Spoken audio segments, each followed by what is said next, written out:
जी, मैं हूं Nadeem Siddiqui M7 city news के साथ। इस वक्त मौजूद हूं मैं आल पाकिस्तान रेस्टोरेंट एसोसिएशन के दफ्तर में, जहां पर इनके कन्वीनर अत्तर साहब मौजूद है, अत्तर सुल्तान चावला साहब। इनसे मालूम करेंगे कि आया कि क्या सिचुएशन है। यकीनन बुनियादी हैसियत रखती है ये इंडस्ट्री, लेकिन इंडस्ट्री का दर्जा नहीं दिया गया। उसके साथ साथ ये भी बताइएगा मोहतरम कि आया कि कितने लोग आपसे इससे वाबस्ता हैं और कितने लोग मुतासर हो रहे हैं। इंडस्ट्री इस वक्त बेतहाशा बुरहान का शिकार है, ये हम सबके सामने है, इसमें कोई ढकी छुपी बात नहीं है। पूरी दुनिया में तमाम जगह ही लॉकडाउन का शिकार हैं, तो पाकिस्तान में भी शिकार हैं। लेकिन एक चीज़ जो सिंध के साथ मखसूस हुई हुई है वो ये है कि जी पूरे पाकिस्तान में इस वक्त डिलीवरी का बिज़नेस खुला हुआ है, लेकिन सिंध में बंद है।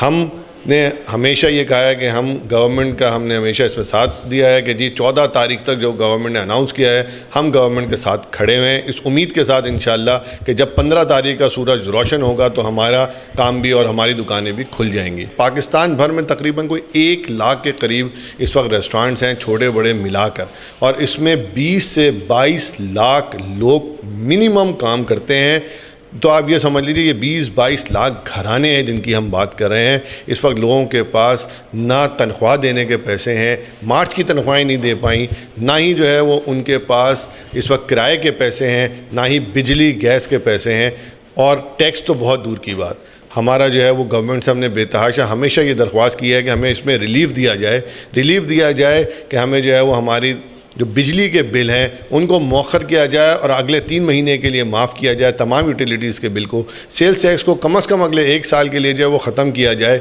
और हमारा जो किराया है वो भी गवर्नमेंट लेवल पे ये काम हो सकता है कि गवर्नमेंट जो है वो लैंडलॉर्ड्स को से रिक्वेस्ट करे कि कम से कम अगले 3 महीने तक हमसे किराए ना लिए जाए। गवर्नर साहब जो है वो मुलाकात रही, बहुत अच्छी उनके साथ हमारी मुलाकात रही। गवर्नर साहब ने हमें ये यकीन दहानी कराई कि वो हमें जो बिजली के और गैस के बिल हैं उसमें लाजमी उसको मौखर कराएंगे, क्योंकि हमने उनको बोला देखें ये कैश का काम है, डेली कैश आता है, डेली कैश जाता है। जो 1 से 10 तारीख तक का जो हमारे पास कैश आता है उससे हम सैलरीज़, किराया और बिजली के बिल वगैरह अदा करते हैं ना। वो अब सेल हुई, और इसमें मैं इसलिए बार बार गवर्नमेंट से दरख्वास्त करता हूं क्योंकि हमने एक दफ़ा भी एपरा के प्लेटफॉर्म से कभी ये नहीं कहा कि हम जो है ये नहीं आपके साथ हैं। हमने अपने मेंबर्स को इसका जो है पाबंद किया कि हम नहीं खोलेंगे।